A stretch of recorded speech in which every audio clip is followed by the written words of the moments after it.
गांव की सास के शहरी अंदाज।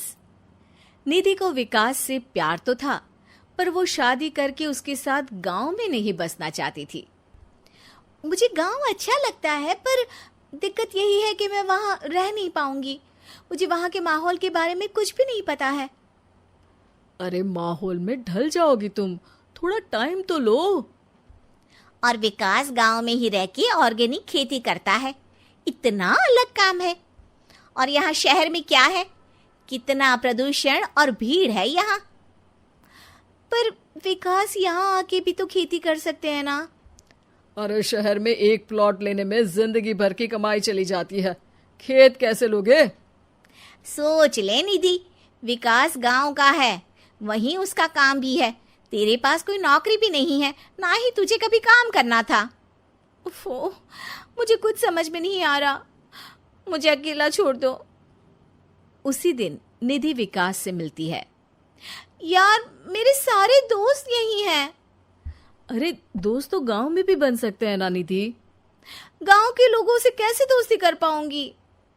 मैं भी तो गांव का हूँ, मुझसे प्यार हो सकता है तो वहां के लोगों से दोस्ती भी हो ही सकती है ना। अरे यार, कंफ्यूजन है बहुत। सोच लो निधि, शादी के मंडप पे छोड़ के मत जाना, वरना दोनों के परिवार की नाक कट जाएगी। अभी बोल दो, पत्रिका नहीं छपाते हैं। निधि के पास तो कोई चारा नहीं बचा। वो विकास से इतना प्यार करती है कि उसे छोड़ भी नहीं सकती। वो विकास के लिए गांव में शादी करके बसने को तैयार हो जाती है। जल्द ही दोनों की शादी हो जाती है। आई होप तुमको गांव में अच्छा लगेगा। मुझे पता है गांव में और शहर में अंतर क्या है, वहां के लोगों की सोच में अंतर है। मुझे पता है कि कैसा लगेगा मुझे। तुम ये बिना देखे किसी चीज के बारे में कुछ भी सोचने की आदत छोड़ दो ना। निधि ने उस वक्त तो कुछ भी नहीं कहा, पर वो सोचती है कि सबको इस बात का एहसास तो करवाना ही पड़ेगा कि वो सही है। उसके दिमाग में एक तरकीब आई। उसने सोचा कि गांव के लोगों के लिए वो ऐसा काम करेगी कि आगे से उसे कोई किसी काम का बोलेगा ही नहीं। शादी के एक दिन बाद निधि की सास ने फरमाइश की। निधि बेटा, अपने हाथ से कुछ खाने का बना दे। बिल्कुल सासू माँ, थोड़ा सा रुकिए, अभी बनाती हूँ। ये सही मौका था निधि के पास ये बताने का कि गांव के लोगों और उसके रहन सहन में कितना अंतर है।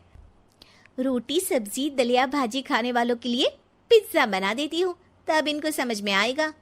न खा पाएंगी, न कभी कुछ बनाने की बात कहेंगे। थोड़ी देर में निधि सास के लिए पिज्जा बनाकर ले आती है।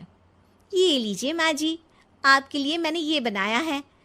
इसे हम शहर में पिज्जा कहते हैं, है ना बेटा? है? आपको कैसे पता कि इसे पिज्जा कहते हैं? अरे पिज्जा को पिज्जा नहीं बोलेंगे तो क्या फ्रेंच फ्राइज कहेंगे? गांव की सास से ये सारी बातें सुन के बहू चौंक जाती है, लेकिन सास एक और ऐसी बात कहती है कि बहू जिसकी उम्मीद ही नहीं कर रही होती है। बहू, इस पिज्जा के ऊपर ओरेगानो मिला दे और थोड़ा चिली फ्लेक्स, मजा आ जाएगा। माँ जी, गांव में रह के भी आपको ये सब कैसे पता है? अरे यूट्यूब टीवी सब खबर रखते हैं हम भी। इंटरनेट है जहाँ, जानकारी है वहाँ। अरे वाह माँ जी। अरे अभी वहाँ मत बोल, अब जब मैं पिज्जा का फोटो लेके फेसबुक पर डालूंगी ना, तो वहाँ कमेंट में जाकर वहाँ बोलना, ठीक है? ठीक है माँ जी। अरे ठीक है माँ जी की जगह ओके मम्मी या ओके मम्मा बोल दिया करना। है? ठीक है, मतलब ओके मम्मा। निधि का तो सर ही घूम जाता है। इतना शहरी बर्ताव तो शहर में रहने वाली निधि की माँ का भी नहीं था। वो शाम को अपने पति से पूछती है, विकास, तुम्हारी मम्मी तो काफी कूल है यार। पिज्जा में क्या डालते हैं, फेसबुक पर क्या डालते हैं, सब कुछ पता है उन्हें तो। हमारे बड़े पापा के लड़के रहते हैं शहर में, बस उनके बच्चे आए थे गांव में गर्मी की छुट्टियां मनाने। उन्होंने माँ को एकदम शहरी बना दिया। उनका फेसबुक अकाउंट भी है, इंस्टाग्राम भी है और टिकटॉक बैंड हो गया, वरना वो भी बनाती थी। तभी सास वहां आ जाती है।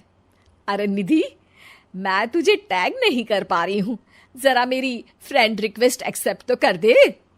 निधि की गांव को लेकर जो राय थी वो अपनी सासू माँ को देख के बिल्कुल बदल जाती है।